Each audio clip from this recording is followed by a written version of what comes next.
إيه. السلام عليكم ورحمة الله وبركاته. أنا الدكتور سليمان الهواري، أخصائي جراح خريج جامعة بغداد كلية الطب، ودبلوم جراحة عالي في كلية الطب جامعة بغداد، والبورد العربي والبورد الأوروبي والبورد الأسترالي.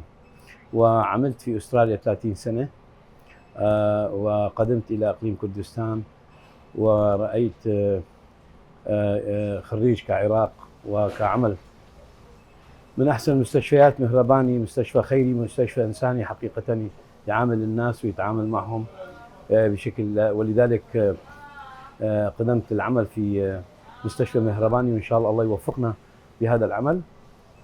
مستشفى مهرباني أخصائيين جراحين ممتازين، ستاف ممتاز جدا، أجهزة أيضا متطورة وجيدة، ويعني الدكتور ديلير شينا والدكتور كاوا وكل الأطباء بدون استثناء يعملون بجد ونشاط لخدمة المجتمع وخدمة الناس، ونتمنى أنه أيضا نساعدهم بهذا الشيء ونعمل معهم بهذا الشيء.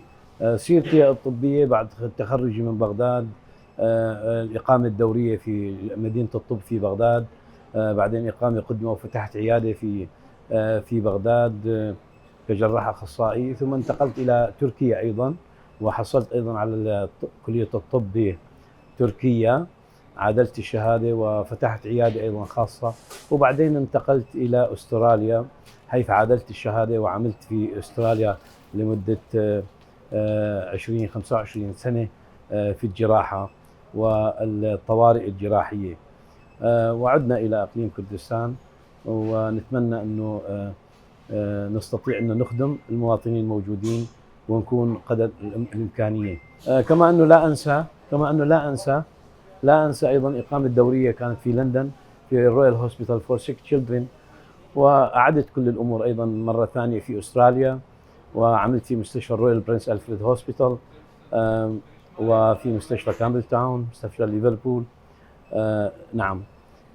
وعدنا الآن لنتعلم ونعلم إخوتنا الأطباء، ومستشفى مهرباني من المستشفيات الراقية جدا والجيدة جدا طبيا وعلميا وأجهزة، وأيضا بالسعر المناسب للمواطنين بشكل عام. تحياتي لكم، ونتمنى دعمكم ومساندتكم. شكرا جزيلا. میهرەبانی دڵسۆزی و لێزانی